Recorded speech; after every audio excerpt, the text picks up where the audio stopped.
सभासद बखर काय म्हणतो बघा. तर राजा खासा येऊन पाहता गड बहुत चकोट, गडाचे कडे ताशिल्याप्रमाणे 1.5 गाव उंच, पर्जन्य काळी कडियावरी गवत उगवीत नाही. दौलताबाद हा पृथ्वीवरील चकोट गड खरा, परंतु तो उंचीने थोटका. दौलताबादचेही दशगुणी उंच. ऐसे पाहून राजे संतुष्ट झाले आणि म्हणाले की तक्ता जागा गड हाच करावा. म्हणजे हे जे आहे हे सभासद बखरी मधलं वर्ण.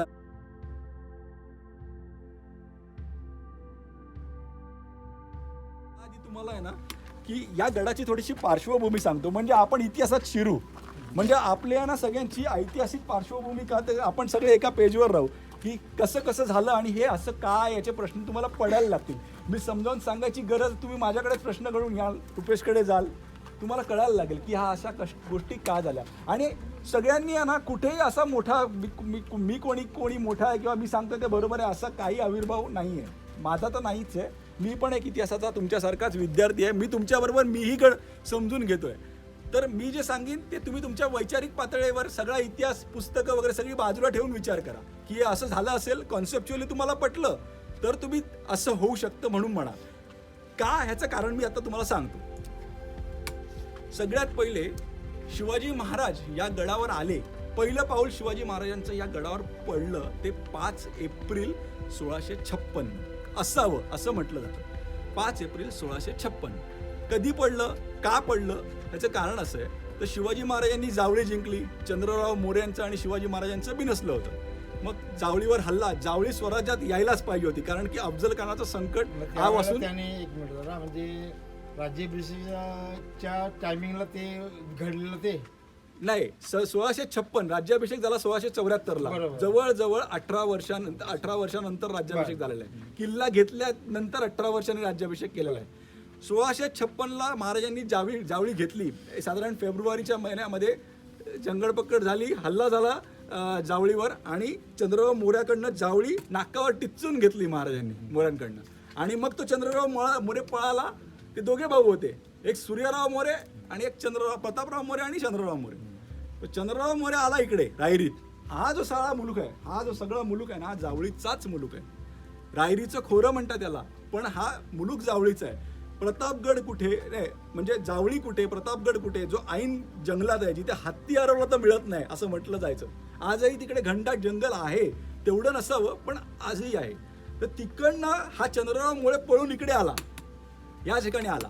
आणि शिवाजी महाराजांनी जर मला जेवढा थोडाफार माहिती आहे इतिहास त्याच्याप्रमाणे जर कुठला किल्ला वेढा देऊन जिंकलाय ना तो हा. म्हणजे 2 महिने शिवाजी महाराजांचं सैन्य वेढा देऊन बसलं होतं या किल्ल्याला. कारण काय असावं, शिवाजी महाराज एवढ्या वेळ थांबणार नाहीत. का थांबतील, त्यांच्याकडे अशी माणसं होती की जे कडे चढून जाणारे होती. तर ह्या किल्ल्याला तसं भौगोलिक महत्व होतं आणि याची किल्ल्याची वैशिष्ट्यपूर्ण रचना, त्यामुळे शिवाजी महाराजांना या किल्ल्यात तसा हात घालता येत नव्हता. आणि अशा परिस्थितीत जावळी जी इतक्या पटकन पडली आणि हा किल्ला 2 महिने लावले शिवाजी महाराजांनी जिंकायला. पण त्यावेळेस साधारण 5 एप्रिल 1656ला हा किल्ला महाराजांनी पहिल्यांदा बघितला असेल. आणि महाराजांचं गड बघणं आहे ना म्हणजे वेगळं. म्हणजे महाराज स्वतः एक उत्तम अभियंते होते. उत्तम अभियंते म्हणजे जाणकार.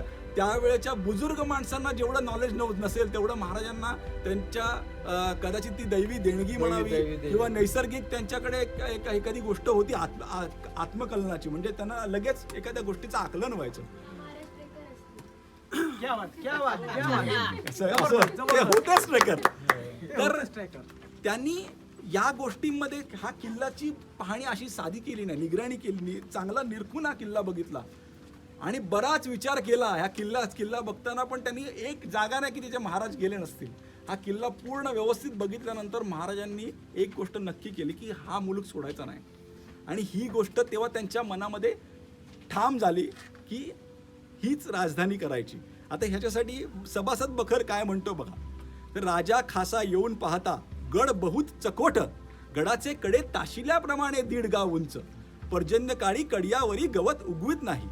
दौलताबाद हा पृथ्वीवरील चकोट गड खरा, परंतु तो उंचीने थोटका. दौलताबादचेही दशगुणी उंच. ऐसे पाहून राजे संतुष्ट झाले आणि म्हणाले की तक्ता जागा गड हाच करावा. म्हणजे हे जे आहे हे सभासद बखरी मधलं वर्णन आहे. म्हणजे या 4 ओळींमध्ये काय आहे की गडाचे कडे ताशिलाप्रमाणे 1.5 गाव उंच.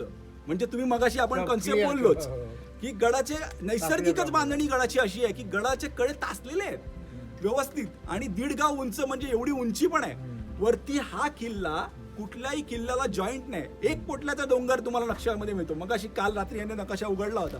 पोटल्याचा डोंगर मिळतो तुम्हाला नकाशामध्ये, पण दुसरी कुठे जोडणीच नाही किल्ल्याला. सह्याद्रीमध्ये असं ठिकाण नाही की ज्याला रांग जुळत नाही, पण हा किल्ला त्याला अपवाद आहे. या किल्ल्याला कुठूनही येता येत नाही. म्हणून मी म्हटलं की या किल्ल्यावर प्रचलित 3 वाटा आहेत आणि त्याच प्रचलित वाटा आहेत. हेच वाक्य उलट करून तेच म्हणावं लागतं, कारण असं चढणं सोपं नाही. म्हणून महाराजांनी पण इथे वेढा देऊन राहिले. तर झालं. त्याच्यानंतर काय झालं, महाराजांनी तह केला. म्हणजे त्याच्यानंतर अनेक गोष्टी घडल्या. अफजल खानाचा बिमोड केला, सिद्दी जोहरचा बिमोड केला. त्याच्यानंतर महाराज पुरा एवढं करून शाहिस्तेखानाची बोटं कापली, सुरत मारली आणि त्याच्यानंतर आला तो मिर्झा राजा जयसिंग आला. तेव्हा आता सतत लढाया करणारा माणसाला, आपल्या फौजेला किंवा आपल्या मनाला एक प्रकारचं एक संकट नाही जात तितकं दुसरं संकट ठाण मानून उभंच. एवढी सत्व परीक्षा कोण बघतो कोणाची. महाराजांची सत्व परीक्षा इतकी बघितली जात होती आणि या 4-5 वर्षात मुलूक बेचिराख होत होता. म्हणजे सतत आपण ज्यांच्यासाठी हे राज्य उभारतोय त्या लोकांना किती त्रास. सतत कोणीतरी येतंय चालून, सतत आपल्या घरादाराची नासाडी करतंय, सतत संसार मोडतंय, सतत सगळं घर मोडतंय, मग परत ते बसवा. मग हे सगळं करणार कसं होतं. म्हणून महाराजांनी मिर्झा राजांशी थोडंसं नमतं घेतलं की महाराज हरले काय नाही. त्याला पण लढायचं ठरवलं असतं तर महाराज नडलेच असते आणि त्याला पण बुडवला असता. पण महाराजांनी तिथे योग्य वेळी काळाची पावलं उचलून थोडंसं ओळखून नमतं धोरण आणि त्यांच्याशी तह केला. तर त्या तहामध्ये ते 23 किल्ले दिले गेले. त्या तहामध्ये 23 किल्ले दिले गेले. त्याच्यात दूरदृष्टी बघा महाराजांची. महाराजांनी सगळे बेलाग किल्ले दिले, पण रायगड दिला नाही. हा मुलूक दिला नाही. हा मुलूक का नाही दिला याचं काहीतरी कारण असेल. महाराजांची भावी राजधानी होती ही. ह्या मुलुखालासाठी महाराज काही हारायला तयार झाले असते, म्हणून महाराजांनी हा रायगड हा दिला नाही. आता अर्थात तेव्हा दिला नाही आणि त्याच्यानंतर 18 वर्षांनी रायगडावर राज्याभिषेक झालेला आहे. म्हणजे रायगडाच्या बांधणीचा उद्योग कधीपासून चालू झाला असेल. म्हणजे एवढी काय 18 वर्ष लागलीच असतील असं गृहीत धरून चालणार नाही. पण महाराजांच्या डोक्यात तशा कल्पना सजत होत्या की इकडे आपल्याला काहीतरी मोठं करायचं आहे. आणि तानाजी जेव्हा निवर्तले, तानाजींचं झालं, तानाजी आपले जेव्हा धारातीर्थी पडले त्यांनी सिंहगडावर, त्याच्यानंतर महाराज इथे आलेले आहेत रायगडावर. 1670-71 दरम्यान महाराज रायगडावर आलेले आहेत. रायगडावर आल्यानंतर 1674ला महाराजांचा राज्याभिषेक आहे. 1674ला राज्याभिषेक झाल्यानंतर 13 दिवसांनी, बरोबर 13 दिवसांनी 6 जूनला महाराजांचा राज्याभिषेक झाला आणि 19 जून 13 दिवसांनी जिजाबाईंचं देवस्थान आहे, त्यांना देवाज्ञा आली. त्याच्यानंतर 6 जून ह्या घटनाक्रम समजून घ्या. फक्त मी सांगतोय त्याच्यात तुम्हाला खूप मोठा कॉन्सेप्ट आहे. मी तुम्हाला जे सांगणार आहे पुढे.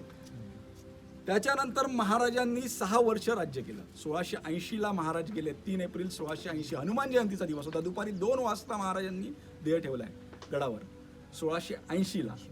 1680 नंतर लगेच शंभूराजा जो पन्हाळगडावर होता, ज्याची महाराजांच्या, आपल्याला सगळ्यांना माहितीच आहे की महाराजांच्या निधनाची खबर शंभूराजांना नव्हती.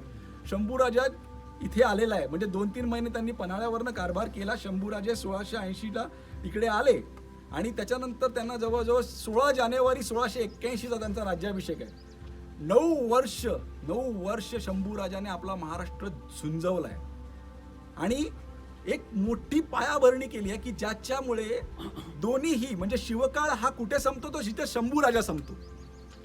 शिवकाळ हा जिथे असं नाही आहे की पुढचा शिवकाळ राजारामाचा काळ वगैरे वेगळा, पण शिवकाळ म्हणून म्हणतात ना, शंभूराजाचा तिथे, म्हणजे शंभूराजाने जिथे आपल्याला आत्मसमर्पण केलं असं म्हणता येईल किंवा शंभू महाराजांना मारण्यात आलं, त्या दिवसापासून शिवकाल हा आटोपता झाला. त्याच्यानंतर मग संताजी घोरपडे, राजाराम महाराज, तो काळ आहेच.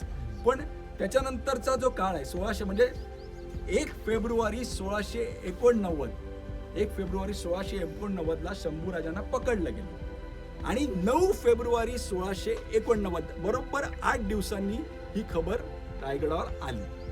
त्याच्यानंतर 11 मार्च 1689ला शंभूराजांचा मारण्यात आला. शंभूराजांना तुळापुराला, वडू तुळापुराच्या इथे मारण्यात आलं. 25 मार्चला 14 दिवसात इतिकात खानाचा वेढा रायगडाला लागला. 14 दिवसात इतिकात खान इथे आला. त्याच्यानंतर बरोबर 10 दिवसात राजाराम महाराजांचं डिसिजन पण लगेच येसुबाईंनी सांगितलं की छत्रपती म्हणून तुम्ही व्हा. शाहू महाराजांना छत्रपती करण्याच्या भानगडीत पडल्यानं त्यांना मुलगा होता शिवाजी, म्हणजे संभाजी राजांच्या मुलाचं नाव पण शिवाजीच होतं. तर त्यांचं शाहू महाराज हे औरंगजेबाने केलेलं नामकरण आहे, ते जाऊ दे नंतर बोलू. पण त्यांनी राजाराम महाराज जाणते होते, समजते होते, त्यांना छत्रपतींची गादी दिली आणि त्यांना म्हटलं की तुम्ही मंचकारोहण करून घ्या आणि तुम्ही राजे व्हा, आम्ही किल्ला लढवतो, तुम्ही इथून बाहेर पडा.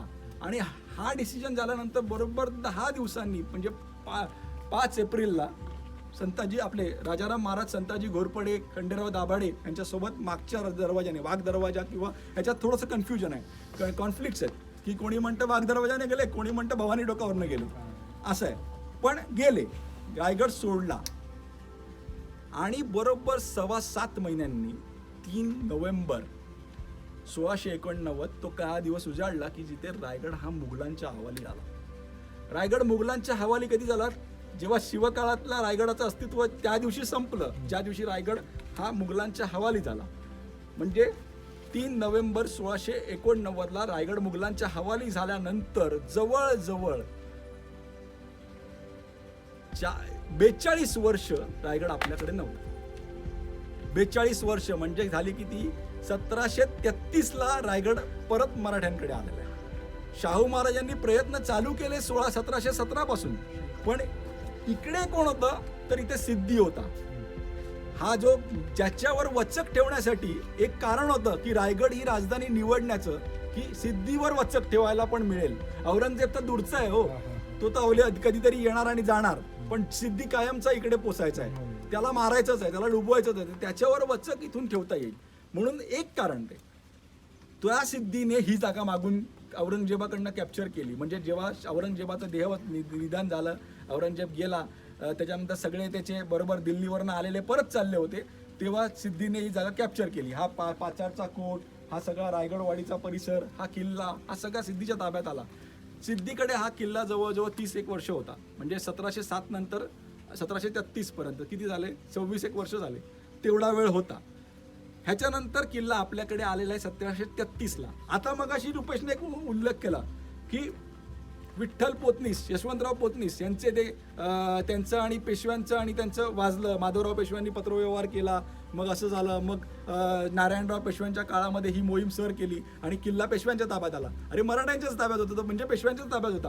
पण कॉन्फ्लिक्ट असं होतं की किल्ला हा छत्रपतींकडे होता, खालच्या मुलुखाची व्यवस्था आणि किल्ल्याचं जे प्रोटेक्शन आहे खालचं हे पेशव्यांकडे होतं. चौथाई वसुलीचा हा भाग पेशव्यांकडे होता.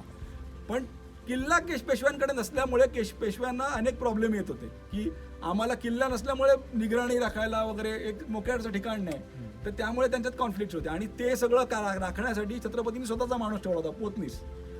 तर जेव्हा शाहू महाराज गेले, राजाराम महाराज आले, त्याच्यानंतर त्यांच्या काळामध्ये पेशव्यांचे आणि छत्रपतींच्या गादीचे बरेच कॉन्फ्लिक्ट चालूच होते. तर त्याच्यात ही आपसातच लढाई झाली. त्याच्यात पेशव्यांच्या वतीने आपाजी हरी याने ह्या किल्ल्यावर हल्ला चढवला. जो मगाशी आपण बोललो तिथे चित्त दरवाजा होता, खूप लढा बुरुज होता, त्याने पहिले हा दाणे दरवाजा जिंकला आणि तो बुरुज जिंकला.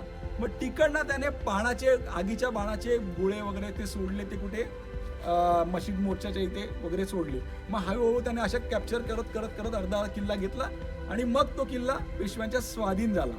त्याच्यानंतर 1818ला वाराणसी बाई, दुसऱ्या बाजीरावाची बायको, या किल्ल्यावर शेवटच्या वास्तव्यास आली. आणि म्हणजे दुसऱ्या बाजीरावाची बायको वाराणसी बाई हिच्याकडनं हा किल्ला इंग्रजांना दिला गेला.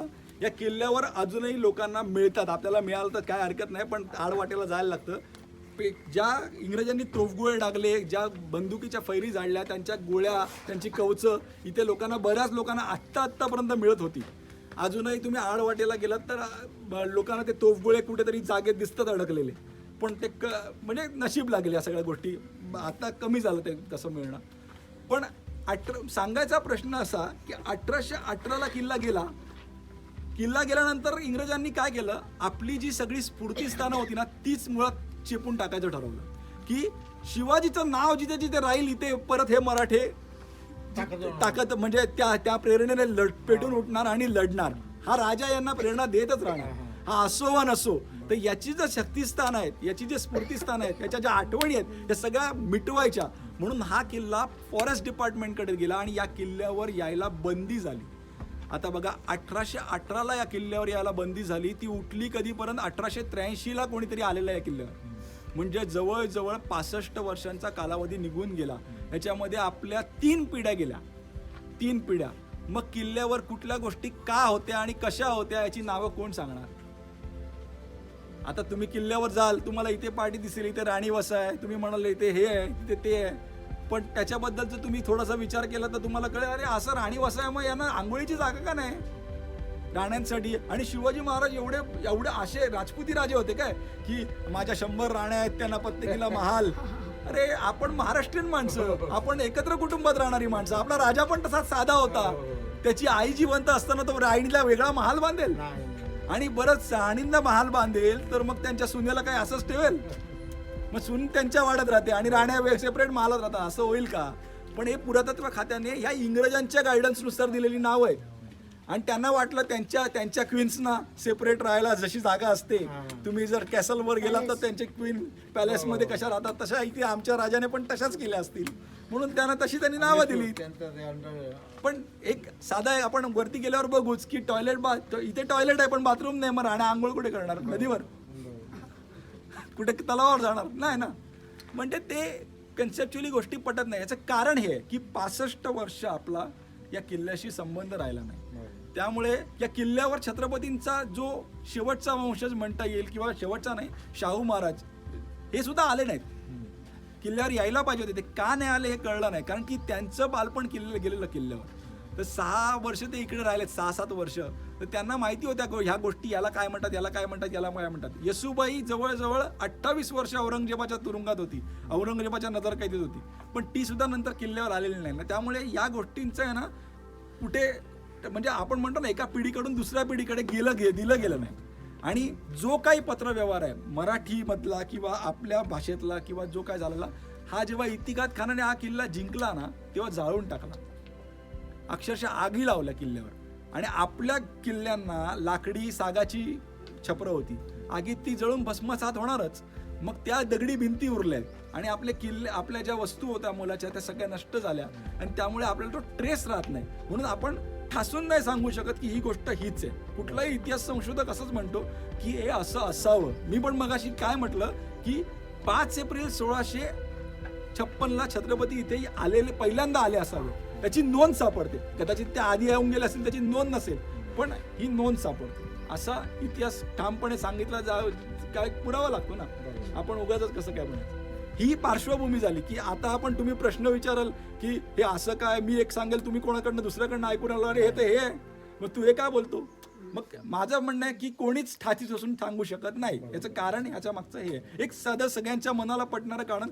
65 वर्ष किल्ल्यावर कोणी आलेलं नाही, त्यामुळे किल्ल्यांची नावं ते आपल्याला अभ्यासानेच किंवा कुठे प्रूफ्स मिळाले. इंग्रजांनी बऱ्याच गोष्टी डॉक्युमेंट करून ठेवल्या, त्याच्यामुळे काय काय गोष्टीचे आपल्याला तिकडून संदर्भ मिळतात. पेशवेकालीन दप्तरात काही मिळाले पण जास्त नाही. तर मंडळी, आत्ताच आपण संपूर्ण रायगडाची हिस्ट्री पाहिली व असे अनेक व्हिडिओ आम्ही तुमच्यापर्यंत घेऊन येणार आहोत. रायगड भटकंतीची पूर्ण सिरीज आम्ही तुमच्यापर्यंत घेऊन येत आहोत. जर तुम्ही आमच्या चॅनलवर नवीन असाल तर चॅनलला सबस्क्राईब करायला विसरू नका व बेल आयकॉन नक्की दाबा, जेणेकरून आमच्या येणारे पुढचे अपडेट तुमच्यापर्यंत नक्की पोहोचतील. ही व्हिडिओ तुम्हाला कशी वाटली कमेंटमध्ये नक्की सांगा. जय हिंद, जय महाराष्ट्र.